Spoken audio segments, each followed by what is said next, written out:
Welcome back, guys. Let's talk money. Today, we're going to be talking about credit cards. All right, let's get into this.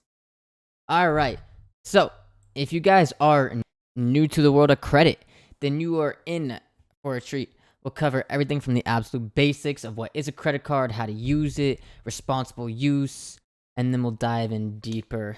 If you guys want more, please subscribe. Hit that like button, comment down below what you want to see next, because I'm doing everything. Screw it. So just imagine you have a tiny, powerful financial tool in your wallet. That's a credit card. It allows you to borrow money from a lender up to a certain limit set by the credit card company. It's not just about spending, it's about managing your finances wisely. Now let's break down on how credit cards work. So you could literally buy anything with your credit card. I mean, like groceries, main things like groceries, gas.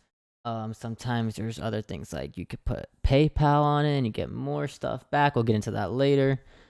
Thing about credit cards though, you have to pay it back, and you're usually given around 21 to 25 days to pay off your balance. A balance is what you, how much you spent on that credit card.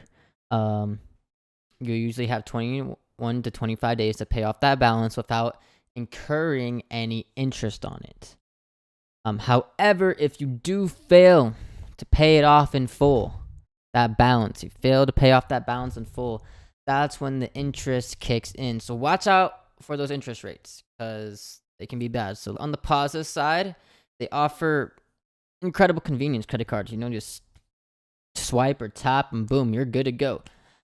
Plus, using your credit cards responsibly can actually help build your credit history, opening doors to better financial opportunity, which is good, especially if you want to buy a car or rent an apartment. And especially if you're starting young and you start building your credit responsibly, it'll be huge in the long term. You will be ahead of the game, way ahead than most people. Let's see. And let's not forget, about some of the perks like cash back, or just travel awards or miles if you're into that. But yes, there are downsides too if you do not use it responsibly. For example, like you can get trapped in these high interest rates if you lead yourself to some debt accumulation, and then that will lead you to more debt. And there's also late fees and stuff like that too. However, if you use it responsibly, it can be one of the best things ever. The key to mastering responsible credit card use, okay?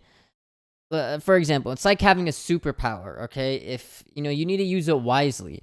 You should always pay your balance on time. Seriously, it's crucial. Keep track of your spending, create a budget if you have to. And for the love of your financial future, never carry unnecessary debt.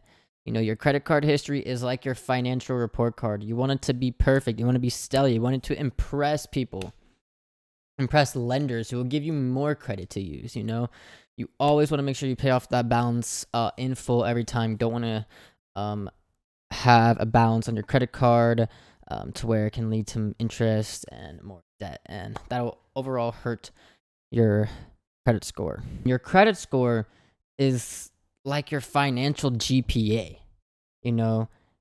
It's influenced by various factors like your payment history, your credit utilization, and other types of credit you have, like new credit or old credit.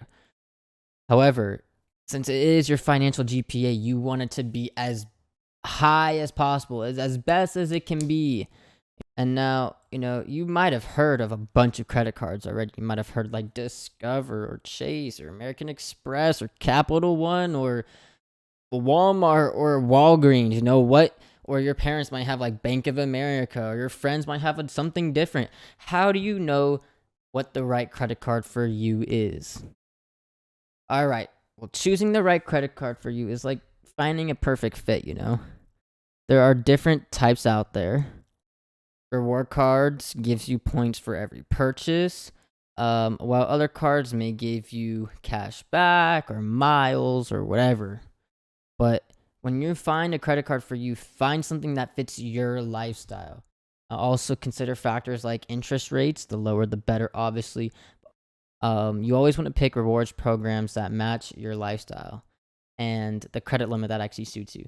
For example, if you do not travel a lot, but you get a travel credit card like American Express Platinum, for example. If you don't know what that is, that's okay. But if you get a card that is mainly used for travel, but you don't travel at all, it's not going to be that useful. However, if you eat out a lot, if you spend a lot of your money on food, and if you get a credit card that suits you better for that and you get more points or cash back with that, then that credit card would suit your lifestyle better. That's how you find that right card.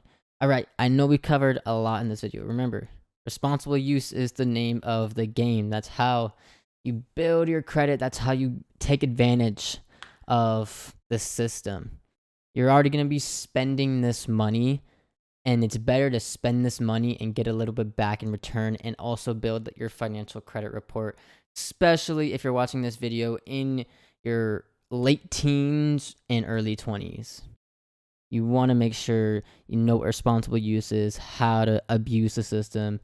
And if you want to know any questions or which card I started with, and you want me to make a video on that, just leave it in the comments below, and I can make a whole separate video on that, on the best beginner card, in my opinion, I started with. All right. Peace out.